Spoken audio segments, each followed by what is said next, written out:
There's no guarantee with anything, right? There's no guarantee if you freeze your eggs that one day, from those eggs you will have a healthy child. There's no guarantee with embryo freezing. Like all of these things, I think can definitely increase your chances. They can improve your odds. They can give you options. But I think really important to say that there is no guarantee and no doctor can give you a guarantee. And if you do go to a doctor who says oh, I'm guaranteeing you XYZ, that's a red flag. And definitely go run, find someone else because there is no guarantee.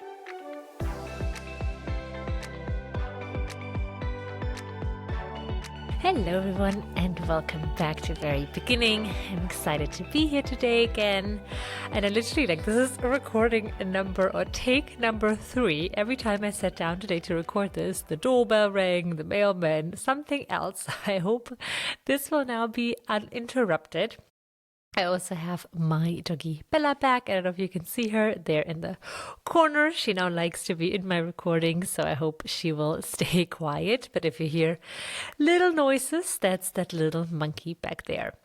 So today we are entering into let's call it the next chapter of this fertility series, because I wanted to start talking about all things IVF, all the things that I learned going through IVF, going through all the various parts of it, because there's so much to unpack. And I think that there is just so many learnings that I can share, that I want to share, because honestly, the reason I'm doing this is because I want to help others. I want to help others, make informed decisions, no matter if it's because you are already actively trying to conceive or maybe you're considering egg freezing. So today's episode is going to be all about exactly that aspect of egg freezing, of embryo freezing, various aspects of fertility preservation, kind of what it is, and important considerations that, in retrospect, I feel like are so important to have before you go into it. So to start off, just to kind of set the scene, I wanted to talk a little bit about what I even learned, what egg freezing is, what embryo freezing is, and even some kind of the, preconceived notions that I had myself going in there. Because essentially, egg freezing or embryo freezing is a way to preserve a woman's fertility, right? So if you freeze your eggs, it means you might be doing it so you can give yourself a chance maybe to have a family at a future state in your life, if maybe now the time is not right, or if for whatever reason you just don't feel like now is the right time to try. So essentially, it's a process of collecting a woman's eggs, then either freezing them or fertilizing them with the sperm to then freeze the embryo, and then at a later stage it would be thought and then used is in terms of either, again, if it's just the egg, then it would be at a later stage prepared together with the sperm, or if it's an embryo, then at a later stage it would be transferred into the woman. I think one of the things when I went into the process that I was unsure about or worried about, and friends that I've talked to who are considering also egg freezing now are kind of worried about that aspect, is kind of how will this affect my general fertility? I was under the impression well, if you decide to freeze your eggs or freeze your embryos, does it mean that they take all your eggs? So at a later stage, if for whatever reason you are able to conceive naturally, or even if you want to try to conceive naturally, will you even have eggs left, right? Because before knowing anything about this, I kind of always thought well, are they just taking all my eggs? And that means kind of you have to decide either you're going this clinical route, or and if so, are you then closing the door on kind of this natural conception route? Well, what I learned now is that it's not so black and white, right? It's not one or the other. There's so many cases of women who, let's say, underwent IVF for whatever reason, and then at a later stage even conceived naturally. So it's absolutely possible. I think what's really important to consider, right? And I have a whole episode also on kind of that menstrual cycle aspect of it, so I can link it below. But I think it's really important to just for a second think about how, everything works from biological standpoint. So as a woman, or as a baby, we are a female baby, we are born with all the eggs we will ever have, right? And then as you go through life, especially once your period starts, every month most of us know, right, that we ovulate an egg. But the thing is actually that you don't just lose one egg each month, but you lose a whole bunch, right? Because there's a whole bunch of follicles that grow in your ovaries every month. Only one will then have a ripe egg that is most of the time released for ovulation. But still, there's kind of like a handful or plenty, dozens, depends on your case. As you know, I don't really love talking about numbers because I feel like they're so unique to each person, but a bunch of eggs then kind of, you can almost say, like die each month. So that's why as we progress and as we get older, we do have this, unfortunately, situation where fertility declines just because the egg count that we have, right, gets less and less and less. And that's where it comes into play, that number of kind of that age of 35, where doctors say that 35 for a woman is really that age where fertility just starts to rapidly decline, right? Because that number of eggs that you have is just really becoming smaller and smaller. And you also have to consider the quality of the egg is becoming worse and worse. It's different for men, like so many things a bit easier. They constantly reproduce sperm, so they don't have kind of this downward curve. But for women, just an important consideration. So when you then decide to freeze your eggs or create embryos and freeze those, it's important to consider that doctors cannot access this, what my doctor kind of like to call like a long-term savings account. So they have no way of kind of going into your body and taking out all the eggs that you have left. There's not even a way to really tell you how many you have left, right? All they can tell you is the AMH, the anti-Mullerian hormone. That's kind of an indicator for how many you might have left, so kind of for your ovarian reserve, what they call. And they can also tell you what your antral follicle count is. And that's, again, I like that my doctor always referred to it as your short-term or like kind of your checking account. So that's where they can see how many follicles are growing each month. And that is exactly what they're trying to access when you are deciding to freeze your eggs, right? So they're basically going into your ovaries, and in that 1 month or that snapshot that they can see where your follicles are growing in that particular month, that's where you then get the medicine to get all of them to grow and hopefully get as many eggs out of them as possible. Because again, as a reminder, normally you have a bunch of them growing, let's say in the best case like 20, but only one of them in the normal process has like a ripe egg in them, and that will be released and you'll ovulate them. But when you're going through egg freezing, what they're trying to do with all this medication is to basically stimulate it in a way that all of these, let's call it 20 follicles, have then ripe eggs in them, and they can then be retrieved in the egg retrieval surgery. So that just kind of to set the stage about like how it works, what it is, because I think it's a really important, kind of like a myth to debunk or just even like to talk about or to preempt. And again, I'm not a doctor, but just from my experience that I learned that it's not, either one or the other, that it's not like either you do this medical way or you can conceive naturally, because it's possible to do both, but just I think it's important to understand that kind of when you freeze your eggs, that it's actually, you're just affecting this like monthly snapshot, and it has no implications on this long-term saving account of all the eggs that you still have left. So then going into the reasons for IVF and egg freezing, I think this one is really, really personal. And I think it's so important to keep in mind that everyone will have incredibly personal reasons to do it. It was interesting to read that actually during COVID, I think between the years of 2019 and 2021, egg freezing and other fertility preservation methods actually increased by 64%, which is wild to think about. I think that statistic was from the UK.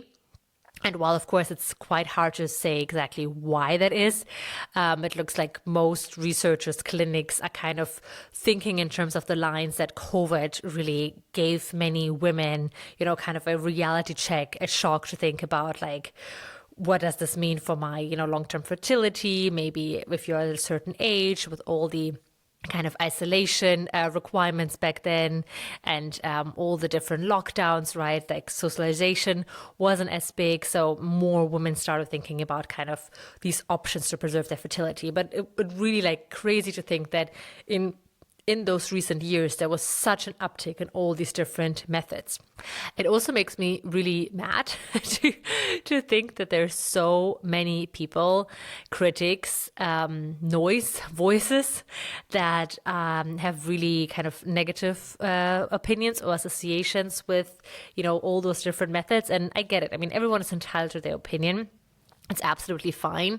But I think it's tough to still read and hear that in certain countries, people think like, oh, egg freezing is just, kind of a tool so women can focus on their career. And then when they're 40 or 45, can then decide to have kids. And you kind of like, you're playing with nature. And I just think that's so tricky because it plays into so many different aspects of why it's, where it's no one's business to have an opinion. I mean, like, first and foremost, it's absolutely a woman's choice when she decides to have kids, if she decides to have kids, right? I had a whole episode talking about that. It's completely fine if you don't want to have kids. Also very recent, I think this week, I don't know if you've been following the news in the US, but there was this horrible Supreme Court ruling in Alabama where they basically said that an embryo's life is basically like the same as a baby's life. So there was like this really weird accident at some hospital, at some fertility clinic where somehow a wandering patient, I think they said, destroyed some embryos of other couples. And I mean, that's horrific. Like, that's horrible malpractice. I have no idea how that can even happen. And I think the couples that were affected should definitely sue that clinic and get their money and like get, I don't know, compensation. It's horrible. But to then have that ruling to basically now say that the clinic is liable for murder, right? And to kind of say that an embryo's life is equal with a baby's life is just so tricky because it goes into exactly this whole big discussion of reproductive health, of women's right to choose. Right in the US, we've seen so much discussion and so much already about this. And it's just so sad to read. Like, I lived in the US, so I follow US news quite closely. And I think a couple of days after that ruling, they already started saying that like a major hospital in Alabama, it's no longer doing any IVF procedures because, I mean, I get it also from a doctor standpoint of all of a sudden you can be then, sued for murder or made liable for it. It's crazy. And of course, they have to completely reevaluate how to do all these procedures. But just wanted to bring this one in here because it felt weird to not mention this at all, that's also going on currently, if I'm already talking about egg freezing and embryo freezing. But it is so important to keep in mind, like, what a unique situation that is. And yes, of course, it's also an important consideration to then have, like, what do you do with those frozen eggs? What do you do with those frozen embryos, right? And there are so many different methods that people do. Like, let's say if they no longer need the embryos for whatever reason, right? Like maybe they finish their family planning or whatever, like you can donate them. I think you can also adopt them. Of course, like in some ways, they can also be destroyed or given to research. But yeah, I think just if you haven't read about it, I think it's really worth a read to be informed because, as I always say, like being informed about your options, about your choices, about your rights, it's so important, and just really like heartbreaking to see that we have so many backwards movements in countries like the US that are so, normally front and center and so present and so dominant in the IVF space. But just really sad to read it, but I think really important to speak up, especially if you've been through IVF and especially if you, kind of know all the advantages that these methods can bring, that, to kind of say that this is complete craziness to bring patients, to bring clinics in that position. So for us, as I said, like all the reasons to do it are so personal. So I don't want to speak to others or, kind of give you a rundown of all the different reasons why you might want to consider freezing your eggs or freezing your embryos. For us, we decided to do it because it was kind of due to my rapidly decreasing AMH. As I said, the AMH is the anti-Mullerian hormone. And that's something kind of as part of your fertility, as part of kind of looking into your overall fertility and evaluating that, that's one of the things that they look at and measure, because that can basically give them an insight into that ovarian reserve that you have left. So as I mentioned, this long time savings account. So in my case, it was really weird because within 2 years, where I had measured it a couple of times, it had super rapidly declined. Like I actually, as I said, like I don't really want to talk about the specific numbers, but I don't even now remember the specific numbers. But it was just a crazy, crazy decline. I think in terms of percentage, like 80% or something. And it just felt really, really scary because for one, like no one could really tell me why this was happening, if there was something else going on in my body. And two, because it just literally felt like I was running out of eggs, right? And I was still so young. And I mean, I'm still quite young. And at that point, I was like 28 or something. And to then kind of see those numbers and see those statistics and hear from doctors like, well, now you're kind of already getting in a zone where it might be a bit trickier, especially if you also want to have more than one child, right? So for us, that was just kind of the reason why we decided, if now is a good time, and now our doctors still felt like they could give or they can achieve the best possible results. We just didn't feel like waiting even longer, especially having, experienced a miscarriage and not knowing, if and when I'll be able to get pregnant naturally again, if and when, if I'll be able to carry that pregnancy. So it just felt like, going through IVF and then freezing some embryos and just giving us this reassurance to maybe even dive a bit deeper into why this AMH decline was happening in my body, just gave us kind of the best chances at that stage to really take charge of our kind of fertility status. Yeah, we kind of did it almost as an insurance policy, although I think here it's also important to consider and say that there's no guarantee with anything, right? There's no guarantee if you freeze your eggs that one day, from those eggs you will have a healthy child. There's no guarantee with embryo freezing. Like all of these things, I think, can definitely increase your chances. They can improve your odds. They can give you options. But I think really important to say that like there is no guarantee and no doctor can give you a guarantee. And if you do go to a doctor who says like, oh, I'm guaranteeing you XYZ, that's a red flag.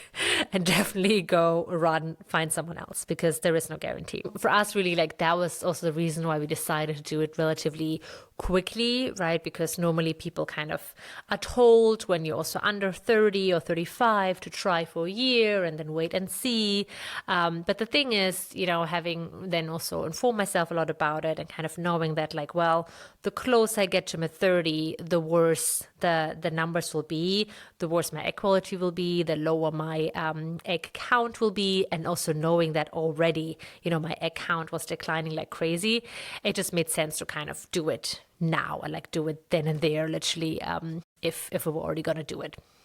So going into the different considerations that I want to kind of give you that I've learned along the way, I divided them into a couple of different subtopics, but I think I will definitely do another episode where I go into kind of the ins and outs and step-by-step process of the stimulation phase and the medicine and how that all works, if that's of interest to you. But I think this one, in this episode, I really wanted to focus on kind of someone who might be interested in IVF, might be interested in egg freezing, but is kind of thinking like, well, what are the questions I should really ask myself before going into it, before agreeing to that procedure?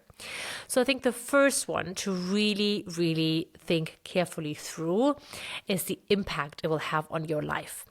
I think, like with everything, especially with IVF, because there are so many also critical opinions about it, and so many people are thinking like, oh, it's a quick fix.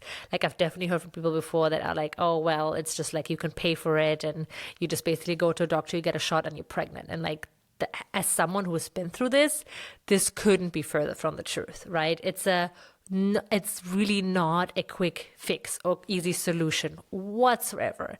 Nothing about it is easy at all.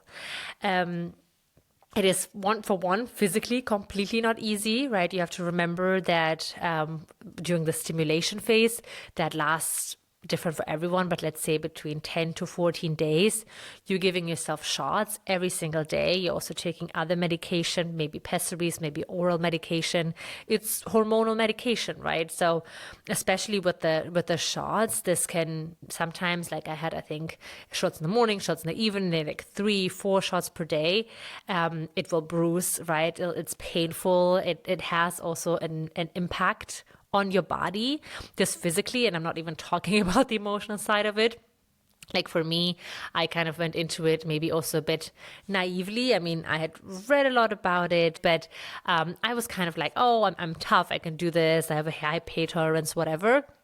And yeah, that might be true. And like the shots were okay. But physically, it was really tough on my body. And I remember I got the first shot on my lunch break. At that time, I was still working my corporate job. I just like popped out, went to my doctor's office. Helen at the doctor's office gave me like my huge bag of all the shots of all the medication. And was kind of like, well, let's do the first shot here and there so I can show you how. And I was like, yeah, sure. So got the first shot there and then went back. It was middle of the summer, like to the hot subway here in London, and then to a hot crowded office. And of course, the same day, we also had a town hall and like a small room. And I have really low blood pressure anyway, so I tend to get really dizzy. And I remember like I almost fainted. Like I got so dizzy that I had to like leave the room and literally be like, what is happening? And I think, for one, I think, yes, sure, that could have happened to me. I don't know if the IVF medication was the reason, but I think no matter what, it's really important to consider that physically it's a really, really tough undertaking and it will have an impact on your life one way or the other. And of course, like since you have to go through the shots for several weeks, or several, at least, like 10 days, it is also really, really physically draining, because imagine like stabbing a needle into a spot in your belly that is already bruised. Like it's not easy at all.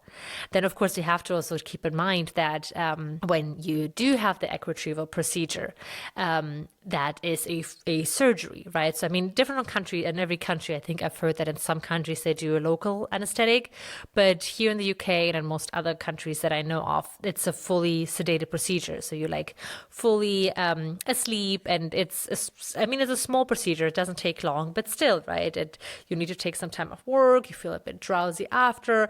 It's something important to consider, that it's not just kind of like a quick thing, a quick stop at the doctor's office on your way to office. Like not at all. Like most likely you'll have to take that day off. Also, of course, really important to keep in mind that during the stimulation phase, not only are you giving yourself shots, but you have to go into your doctor's office all the time. Like I think I had to go in every 2 days or something, because they have to like look with an ultrasound to see how your follicles are growing.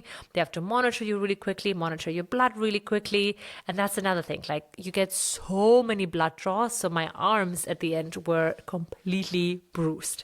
Another thing to keep in mind. And I'm not saying all of this to scare you. I just think it's so important to be prepared and to fully, kind of understand what you're signing up for. Because even if, as you can tell, I am a big fan of IVF and egg freezing. I think it's amazing, and it gives women and couples so many choices, so many opportunities. And for some, it enables them, to have kids in a way that they would normally, or like in a natural way, not have been able to. But I still think it's so important to, as someone who has been through this, to be really open about it and share, that it's not rainbows and sunshine. It's not really easy. It's the opposite of easy.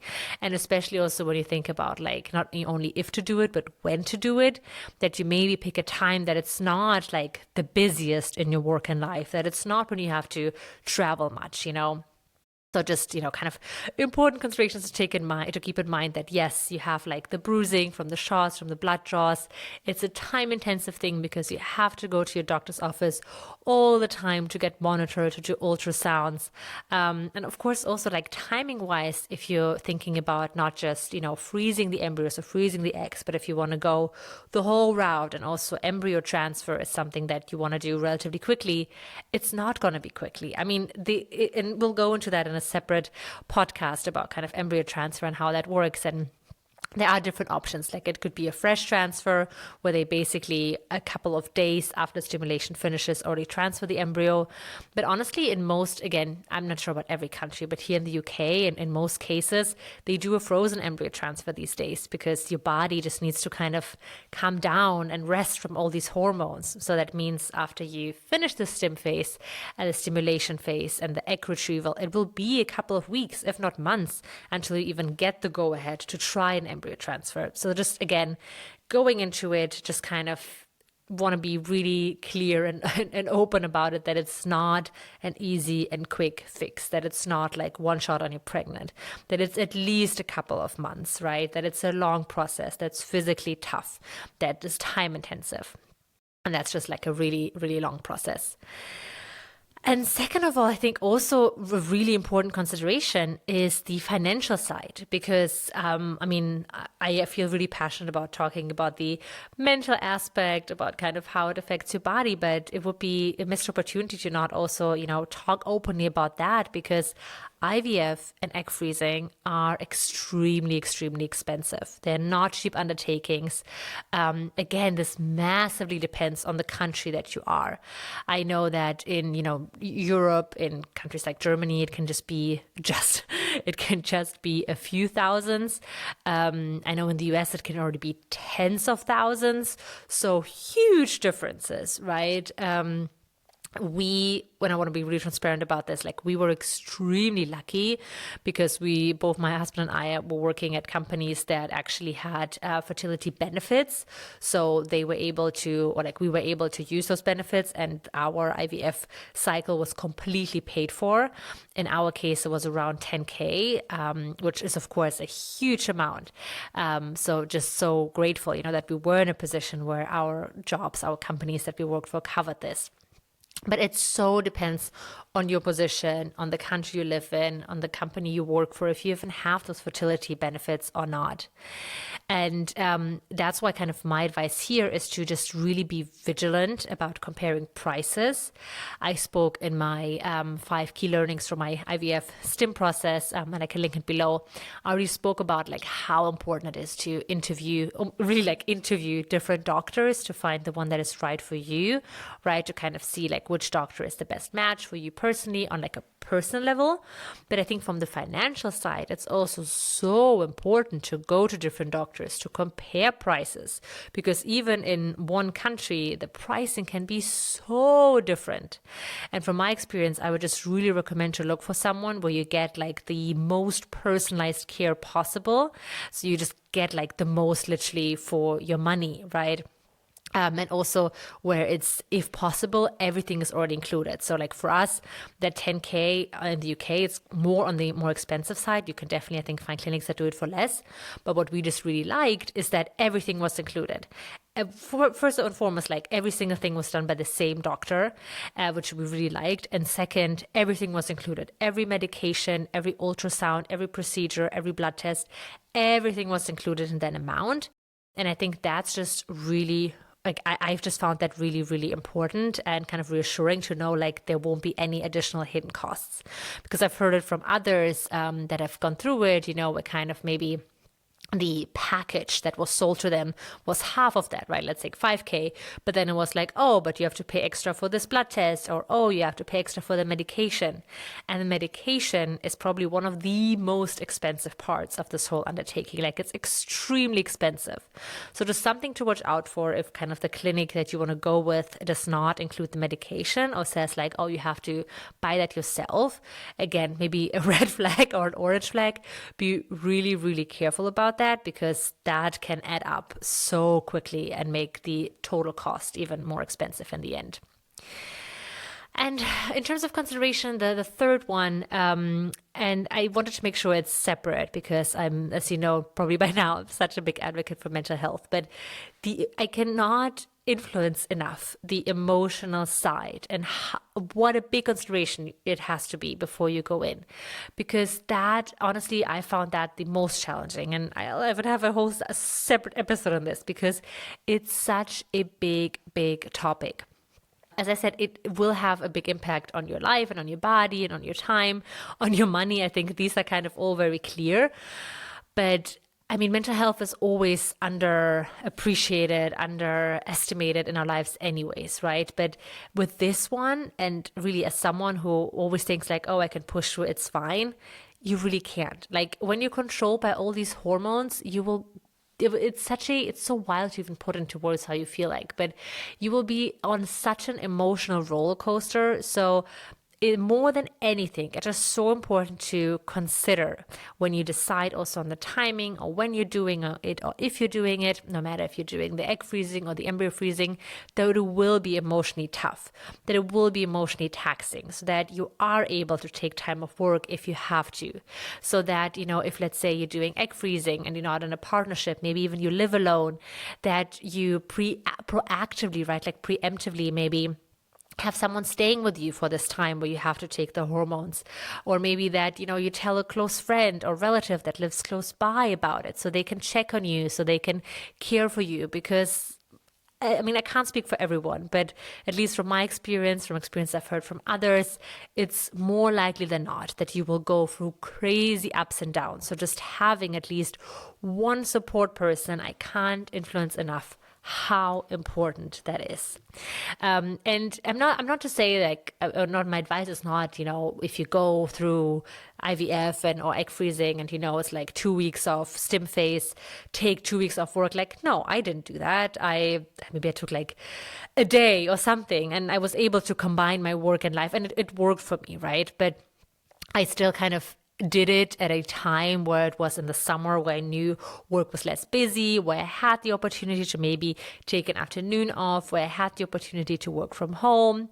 And it is possible to integrate with your life, like especially if you're someone who finds that physical side not as hard. And now at this point, I can do shots like, it's like gummy bears for me. Like I don't mind doing shots at all anymore.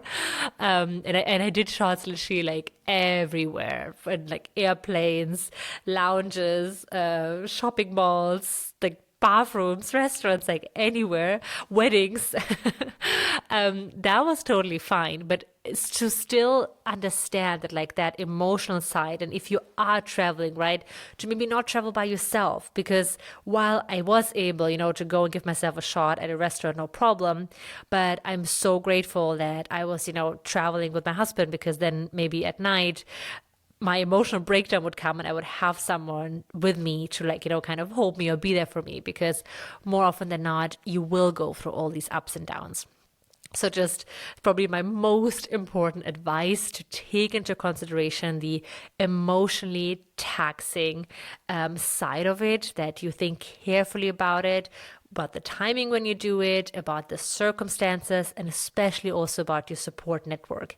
Because while we women are amazing, fantastic, powerful, and can certainly do it all and do it by ourselves, I think this experience also taught me how important it is to ask for help, how important it is to have people in your life looking out for you and taking care of you. So probably my most important consideration. And in closing, I just really want to say, I'm so grateful for these different possibilities that we have. As I said, I think it's so important that we as women can make informed decisions about our fertility, about our reproductive health, but also as couples, of course, right, that we have all these tools.